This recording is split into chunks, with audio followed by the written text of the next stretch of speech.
மக்கள். ஒவ்வொரு படத்தையும் நான் சொல்லிகிட்டே இருக்கேன். நான் படம் பண்ணுறதே என் ஊருக்காக தான் பண்ணுறேன். என் ஊர் மக்களை அங்கேருந்து வெளியே கொண்டு வரது தான் பண்ணுறேன். அவங்க இன்னைக்கு எல்லா மேடையிலையும் என் ஊர் மக்கள் கொண்டாடப்படுறதும், அவங்க எல்லா படத்துலையும் சீல்டு வாங்குறதை விட ஒரு சந்தோஷம் என்ன இருக்கு எனக்கு. இது ஒரு மிகப்பெரிய சந்தோஷம் எனக்கு. யோசிச்சுப்பாங்க, பரியரும் பெருமாள் அங்கே தான் பண்ணேன், கர்ணன் அங்கே தான் பண்ணேன், மாமன்னன் அங்கே தான் பண்ணேன், வாழை அங்கே தான் பண்ணேன், இப்போ பண்ணிட்டு இருக்க பைசன் அங்கே தான் பண்ணிக்கிட்டு இருக்கேன். அவ்வளோ கதைகள் இருக்குது. ஏன்டா இவன் அங்கேயே போகிறான்னா அவ்வளோ கதைகள் இருக்குது. அந்த கதைகளை அவங்க எனக்காக சப்போர்ட் பண்ணுறாங்க. ரொம்ப சிம்பிள், ரொம்ப நாங்கள் பெருசாலாம் பிளான் பண்ணுறதில்ல. ரொம்ப எளிமையான உண்மை எங்ககிட்ட இருக்குது. அந்த எளிமையான உண்மையை கலையாக்குவதற்கு கஷ்டப்படுறேன். அந்த எளிமையான உண்மையை கொண்டு வைக்கிறேன். நான் எடுக்கிற வரைக்கும் ரொம்ப சிம்பிளாக தான் எடுப்பேன்.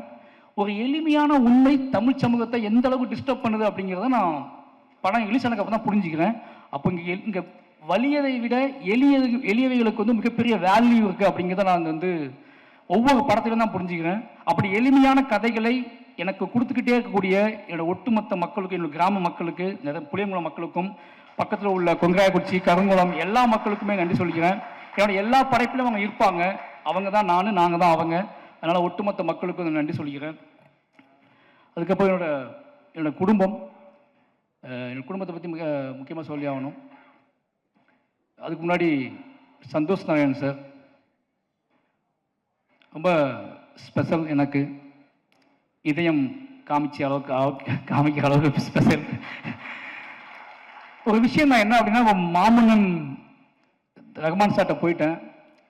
அப்போது வாழை பண்ணப்போ அடுத்து வாழை நான் தான் பண்ணும். ரஹ்மான் சார்ட்ட அனௌன்ஸ் பண்ணதுக்கப்புறம் வாழை நான் தான் பண்ணுன்னு அடம் பிடிச்சி, இப்போ ரஹ்மான் சார்ட்ட போயிட்டேன்னா கோவம் வரும்ல, அந்த கோவம் இல்லாமல் சூப்பர் மாதிரி நீங்கள் ரஹ்மான் சார்ட்ட போய் கற்றுக்கோங்க, ரஹ்மான் சார்ட்ட நீங்கள் ஒர்க் பண்ணணும் ஒரு படம், அது மாதிரி ராஜா சார்ட்டையும் நீங்கள் ஒரு படம் ஒர்க் பண்ணணும்னு சொன்னார்.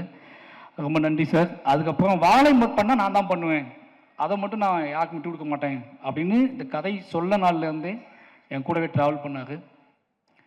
இந்த படம் நான் எப்பவும் சொல்லுவேன், என்னோடய படம் பெருசாக தெரிவதற்கும், என்னோடய படம் எமோஷ்னலாக தெரிவதற்கும், என்னோடய படம் ரொம்ப பியூராக தெரிவதற்கும் அது சந்தோஷ் நாயோட மியூசிக் ஒரு முக்கியமான காரணமாக இருக்கும்னு நினைப்பேன்.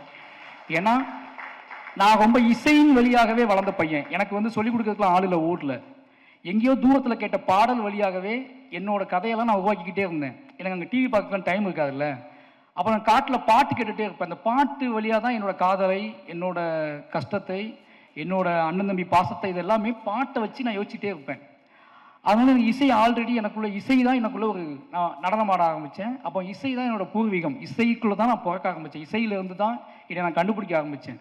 அப்போது நல்ல மியூசிக் டைரக்டரோட ஒரு நல்ல வேல்யூ கிடச்சா பயங்கரமாக இருக்கும். எனக்குள்ளே இருக்கிற என்னோடய விஷுவல்ஸை, என்னோடய ஷார்ட்டை நான் எடுப்பதற்கும் நம்பி எடுப்பதற்கு வந்து சந்தோஷ் சார் மியூசிக் முக்கியமான காரணம்.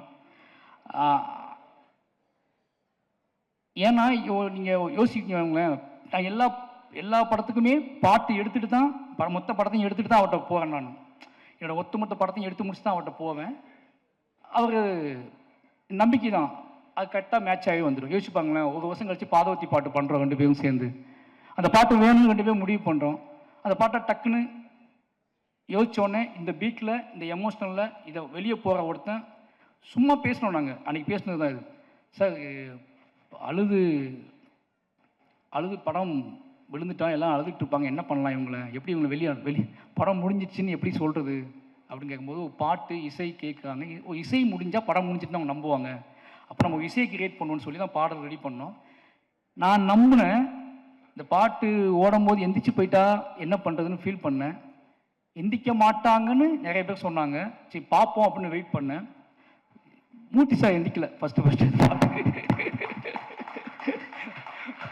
அப்போது எந்திக்க மாட்டாங்க போல யாருமே அப்படின்னு நினச்சி முடிவு பண்ணேன்.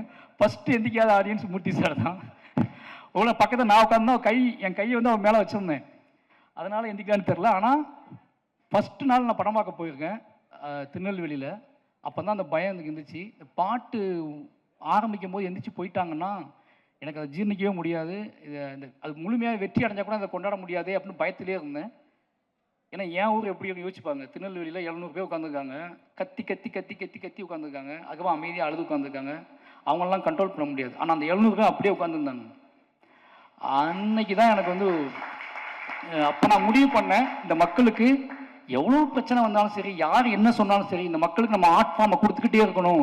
என்ன சொன்னாலும் சரி, என்னை பற்றி என்ன பேசினாலும் சரி, என்னை பற்றி என்ன புரிதலை கிரியேட் பண்ணாலும் சரி, என்னை பாராட்டவும் முடியாமல் திட்டவும் முடியாமல் தவிச்சாலும் சரி, நான் என்னோட வேலைங்கிறது என் மக்களுக்கு கலையின் வழியாக யோசிச்சுப்பாங்களேன், என்னோட அம்மா அப்பாவை, என்னோட அண்ணன் தம்பியை, என் ஊர் மக்களோட கண்ணீரை 30 வருஷம் கழித்து கலையாக்குவதற்காக நான் வந்திருக்கேன். அதை கலையாக்குறேன் அப்படின்னா அது எதை